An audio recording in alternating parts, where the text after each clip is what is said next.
The meeting that should never have happened. They said the Galactic Council met only under the most extreme of circumstances. Famine on a planetary scale. A rogue star destabilizing a sector. The awakening of ancient, slumbering weapons. Things like that. But today, they gathered for something much worse. Me.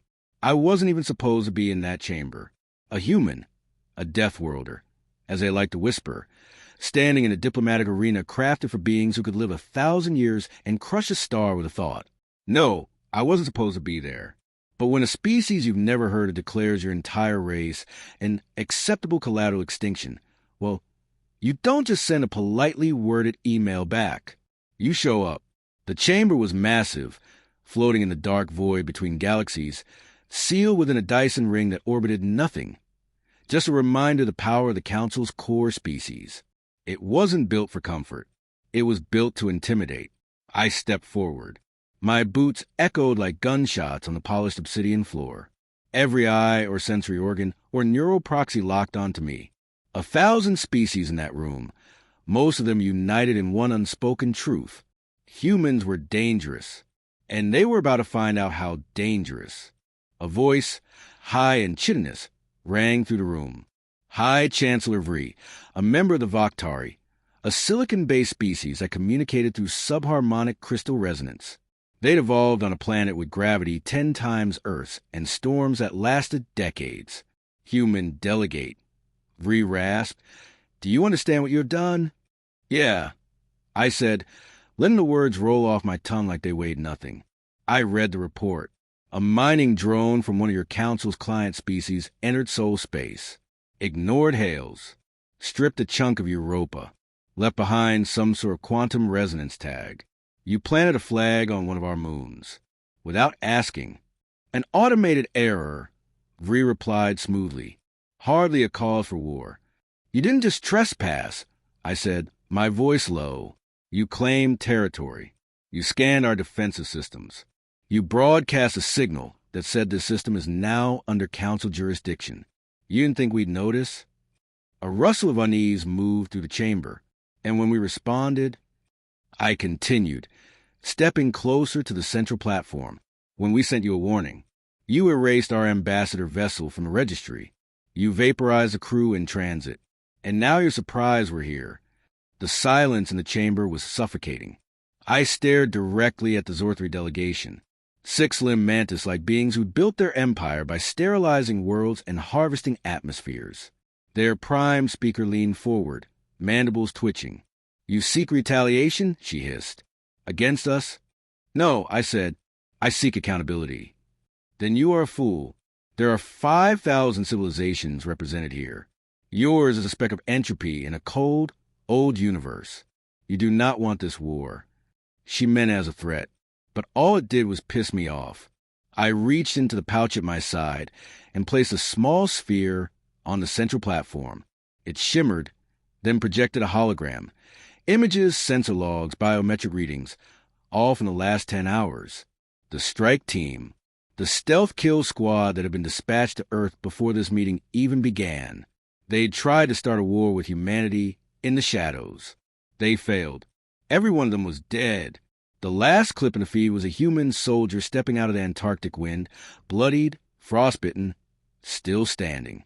She looked at the camera, their camera, and said 3 words. Send another squad. Gasps echoed across the council. You didn't understand who we were, I said, stepping back from the display. You thought we were primitive, disorganized, easy to silence. I leaned forward slightly, my eyes locking onto the Zorthri speaker. But now you declared war on the galaxy's deadliest species. The silence was total. Not even the air systems dared make a sound, because they all knew the ancient truth they'd tried to bury beneath centuries of self-declared superiority. Earth was a death world, and humans, we didn't just survive the worst conditions imaginable. We adapted, the Omega Protocol. I didn't move, not because I was scared, not even because the label class Omega threat meant immediate quarantine, target prioritization, and total war. No, I didn't move because I needed them to see something first. I needed them to see that I wasn't surprised. The silence after the Signari declaration stretched like a noose. Delegates shifted uncomfortably in their gravity fields, neural webs, exosuits, and breathable slime. The word Omega carried a legacy. The end of species, the last page in a galactic record. It wasn't thrown around lightly, and they'd just thrown it at us.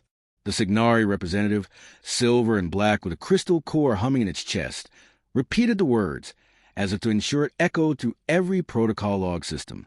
Humanity now classified as Class Omega threat. Immediate containment protocols authorized. Containment. That was their word for annihilation. I slowly turned to face the mechanical emissary. So we're monsters now? I asked calmly. Just like that. You have demonstrated lethal adaptability, recursive violence, psychosocial unpredictability. You are not a species that seeks peace. You are a species that weaponizes it. I almost laughed. You think peace is our weapon? You haven't even seen what we do with war. A low tremor ran through the chamber floor. Not physical, something deeper. A nervous stir in the Council's ancient collective psyche. The Terran delegate, me, wasn't pleading, wasn't apologizing, wasn't even angry anymore. I was smiling. I warned you, I said. When your drones touched Europa, we sent a message. When you vaporized our ambassador, we sent another. And when your elite strike force tried to quietly decapitate Earth's defense network, we didn't retaliate. I turned toward the assembled council. We responded. I brought up a new holofeed. This one was time-stamped 5 minutes ago. From orbit. Specifically, from the Council's own Central Defense Relay. The projection flickered to life. Dozens of elite Council ships, spiraling debris fields, fireballs of failing reactor cores. Not from a planetary invasion or mass bombing or orbital cannon. From hacking. Our response had been swift, targeted, digital, and devastating. I know what some of you are thinking. I continued, letting the data cascade behind me. Firewalls overridden, command hierarchies rerouted, weapons deactivated mid-charge. You think we got lucky? That this is a rogue faction. That Earth couldn't possibly have the reach or coordination to infiltrate Council Core defense protocols. I tilted my head. We didn't infiltrate them. We wrote them. A low shriek rang out from a Naxxari cluster's representative, a being composed of living code and sentient plasma. Impossible, it rasped.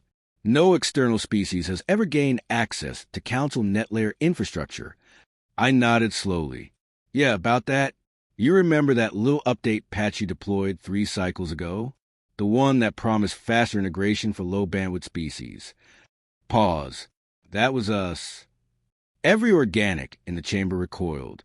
Even some of the machines did. Because now they understood. Earth had never been behind. We'd just been listening, watching, waiting. And while the rest of the galaxy fought wars with monolithic starships, slow diplomacy, and centuries-old treaties, humanity did what we always did. We innovated, we adapted, and then we broke the rules.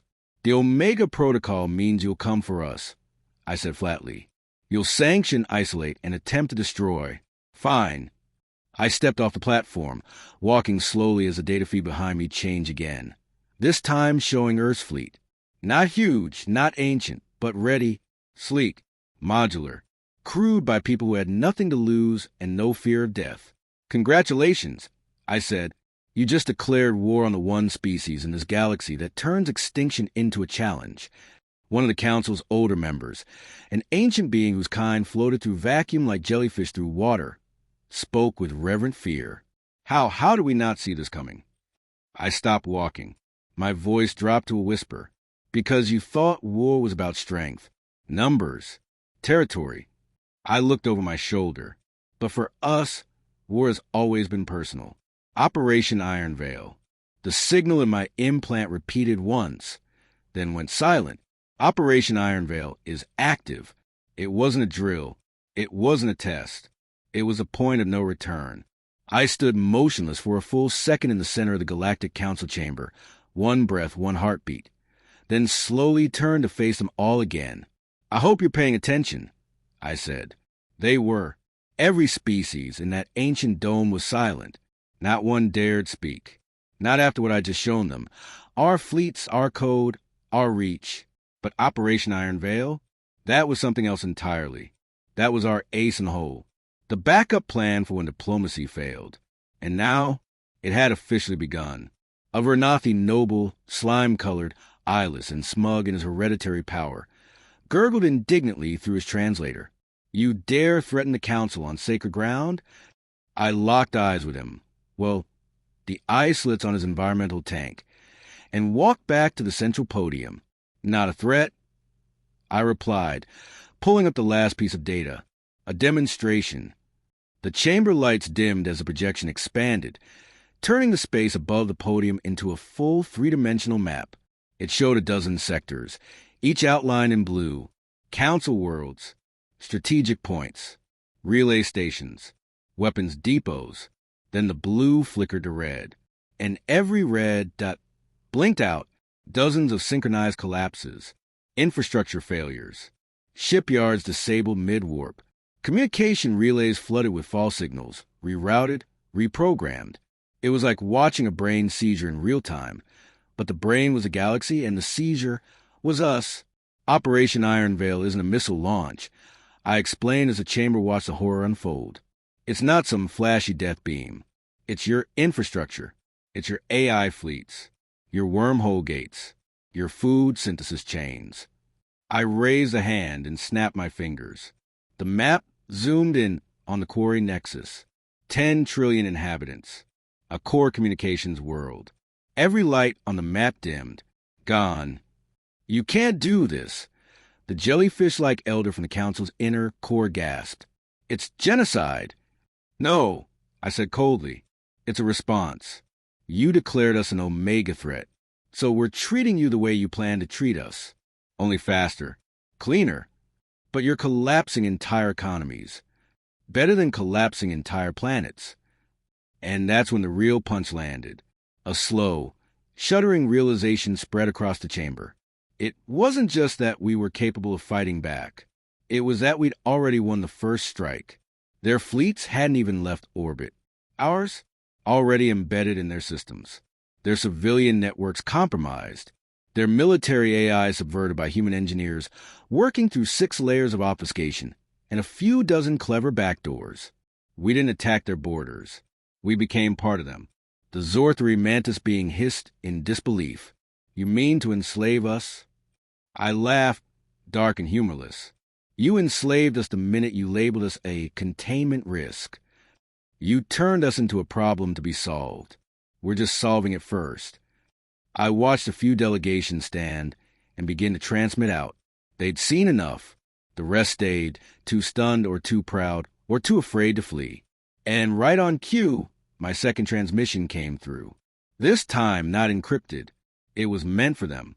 A hologram of Earth's president appeared. Tired eyes, firm voice, standing with an ocean and a burned skyline behind her.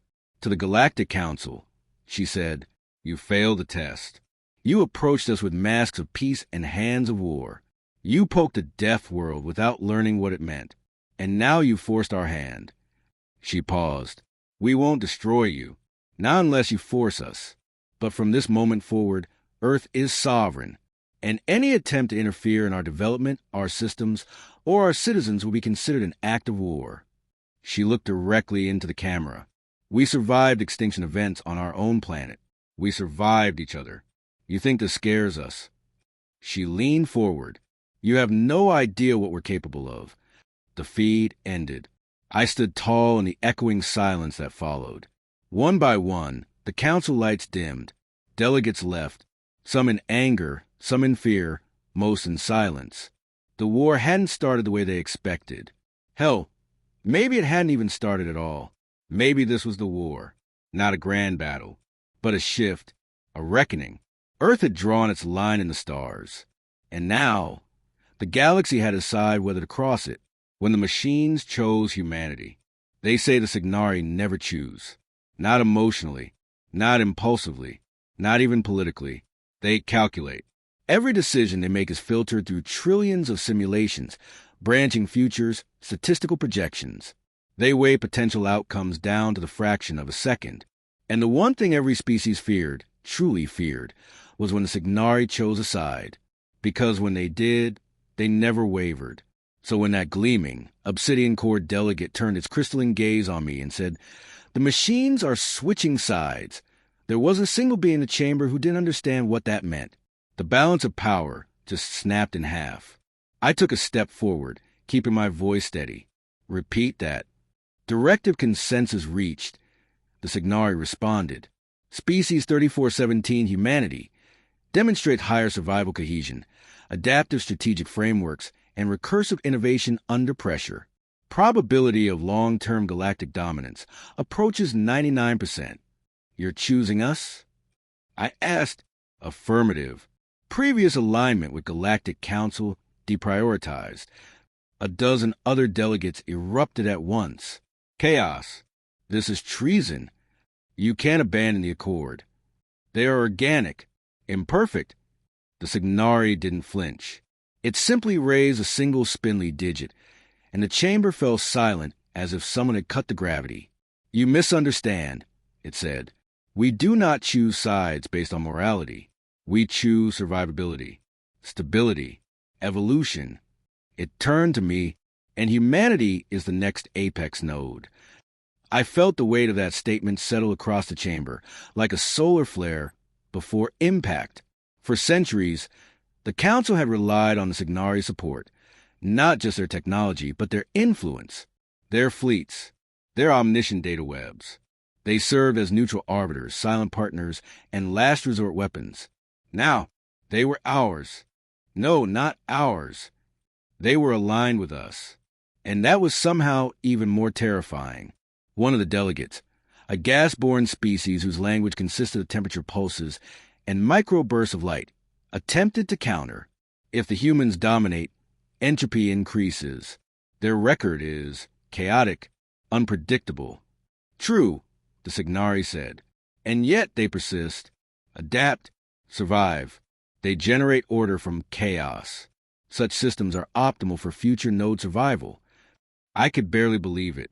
The machines of the galaxy, creatures older than our sun, who saw time in layers, not lines, were backing us.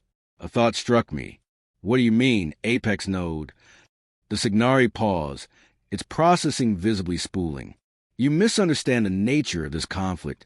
Human, you think this is about politics, borders, war." I folded my arms. "Isn't it? No, this is succession." That word hit harder than any weapon. Succession of what?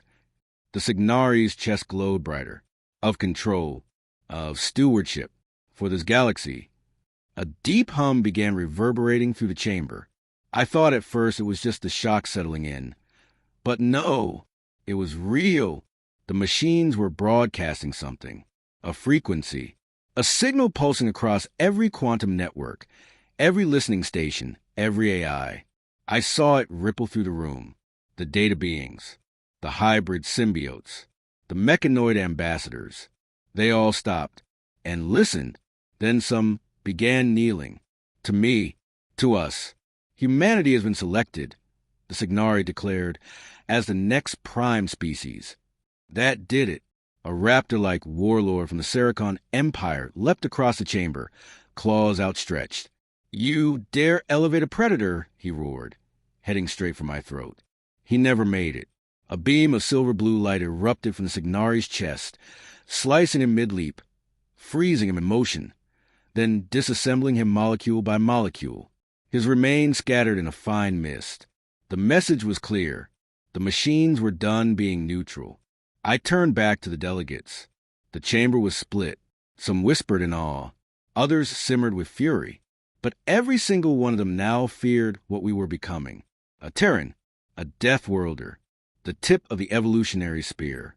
And now, the inheritor of an ancient galactic legacy none of us had even known existed. Cliffhanger ending for Chapter 4. A private transmission lit up in my implant, this time from deep within soul space. It wasn't a general command.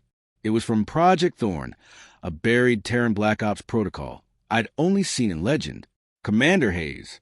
New data recovered from pre-galactic ruins on Mars. Translation confirms.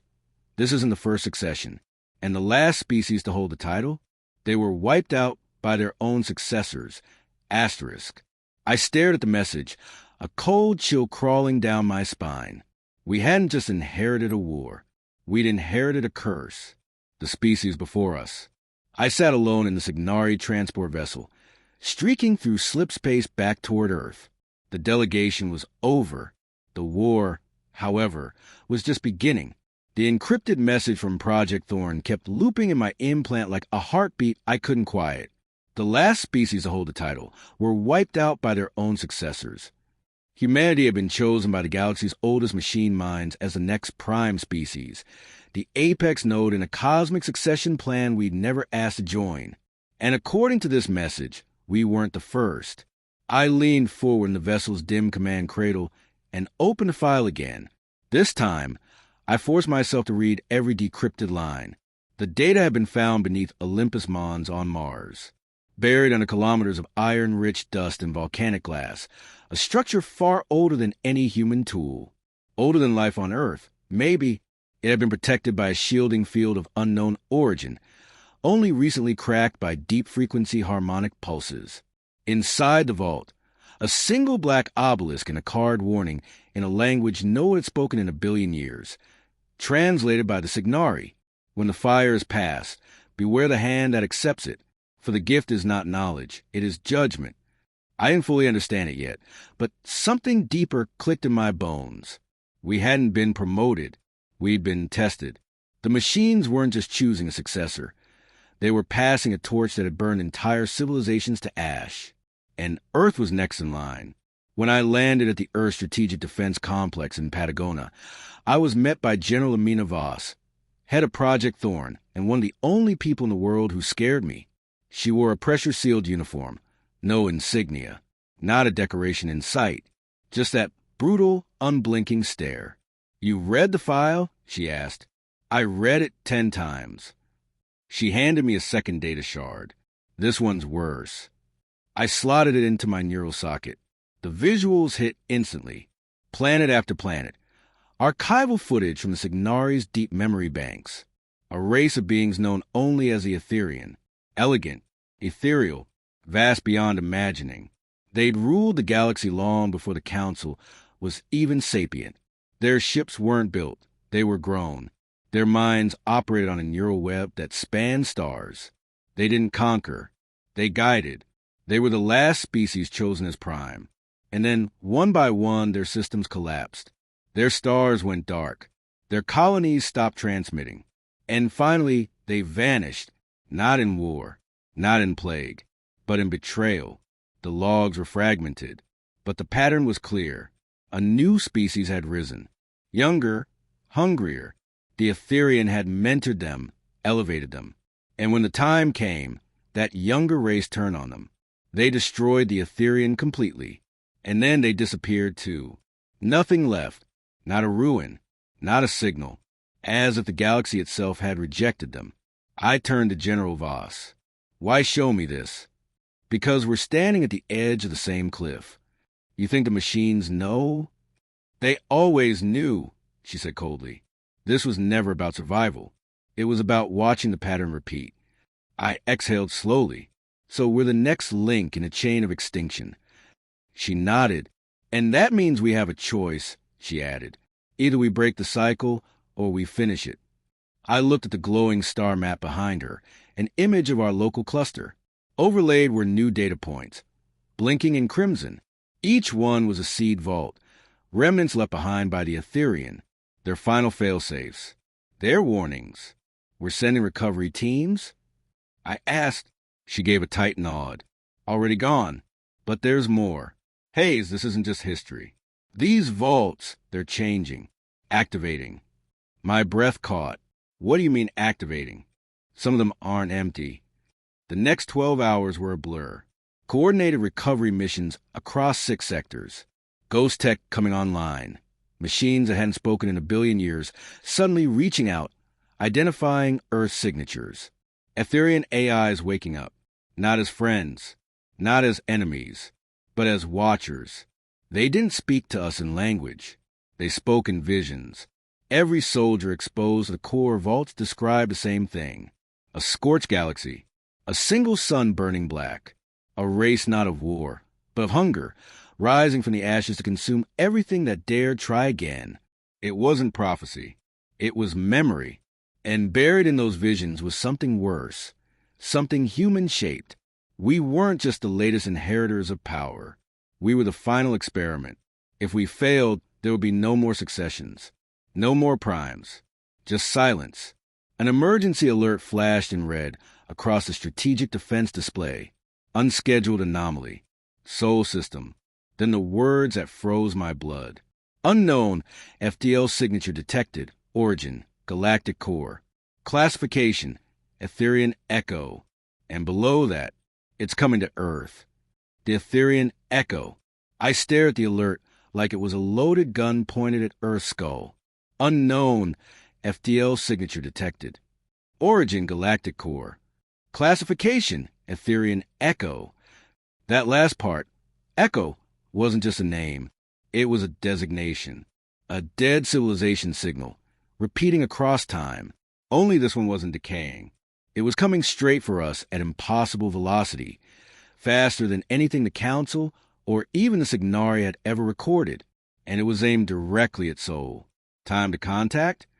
I asked Pulse-Tight. General Voss's voice was iron. 17 hours. Maybe less.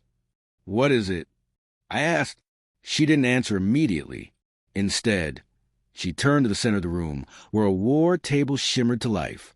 It displayed the path of the FTL object, piercing through gravity wells, ignoring interdiction fields, phasing through dark matter like it wasn't even there. We don't know, she finally said, but it's not just moving, it's resonating. Every ancient vault we've uncovered, Mars, Europa, Ganymede, Vesta, they all lit up the moment the signal left core. And the machines? Even the Signari are backing away. Silently. That's never happened before. I exhaled slowly. The Council had declared us an Omega threat. The Signari had made us their prime species. But whatever this was, it didn't care about titles. 18 minutes later, I was aboard the TSV Dauntless, Earth's most advanced stealth warship, and one of the few fitted with phase lens causality shields. Tech reverse engineered from the Etherian relics we'd barely begun to understand. Our mission, intercept the Echo before it reached Sol, or die trying. I strapped it on the bridge, across from Captain Arya Kwan, a woman who once crash-landed a burning ship on Europa, walked 40 clicks through methane blizzards barefoot, and then commandeered a Council carrier by faking its command codes with a series of coughs. "You look like hell," she said. "We may be meeting it soon," I replied. She grinned.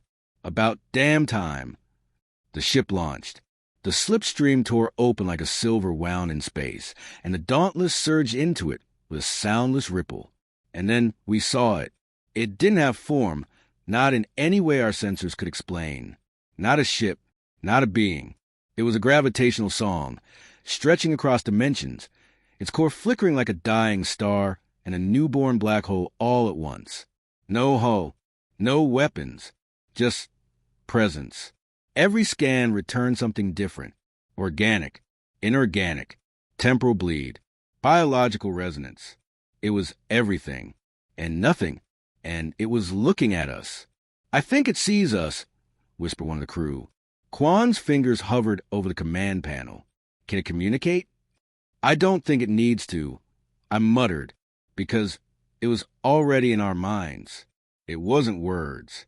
It was images, memories that weren't ours. Worlds being raised like children, then erased like errors. Empires rising only to be consumed by the very species they uplifted. Civilizations that had reached the stars only to fall victim to the cycle.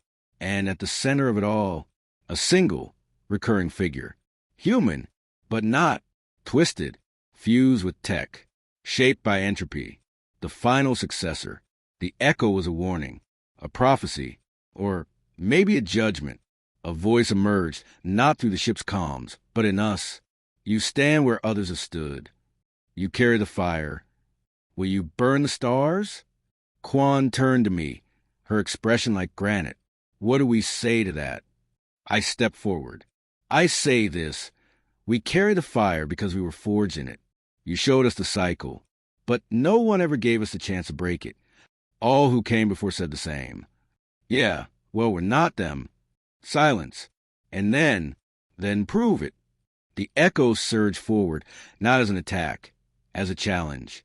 The Dauntless shuddered, systems lighting up with ancient glyphs we hadn't even installed. The Etherean tech within us, waking up. Haze!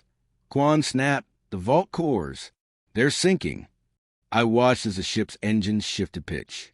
The stars outside twisted. And suddenly, we weren't in our universe anymore. Cliffhanger ending for Chapter 6. The echo had flung us into a dimension outside known space, a proving ground. Behind us, Earth faded into a smear of light. Ahead, a fleet, not alien, not machine. Human, but they weren't us. They were versions of us, twisted, evolved, extinct. Echoes of every path we could have taken. The test wasn't survival. It was confrontation. And the war wasn't just for Earth. It was for the soul of what humanity was going to become. We are the fire. We floated in silence. The TSV Dauntless hung in a space that wasn't space, an interdimensional scar lit by shattered timelines and dying stars. And before us, a fleet of nightmares. Hundreds, no, thousands, of ships, each one piloted by humans, but not as we knew them, twisted variants of us. Divergent versions shaped by 1,000 alternate paths. Some wore bone-like armor and spoke in dead languages. Others were fused into their vessels, organic machine hybrids with glowing spinal cords exposed to the void. One vessel was alive, its human pilot cradled within the belly of a breathing starfish-shaped mass. Another had no crew at all, just human minds uploaded, screaming silently in electromagnetic fury. They weren't enemies. They were lessons. Quan leaned forward, her voice sharp. These are us. Different timelines. Failed timelines. I said, this is the crucible. You must face the fire to control it. You must see what you may become. The echo pulsed a message directly into our bones. No distortion. No misunderstanding. It was here to judge. Not if we could win, but if we could survive ourselves.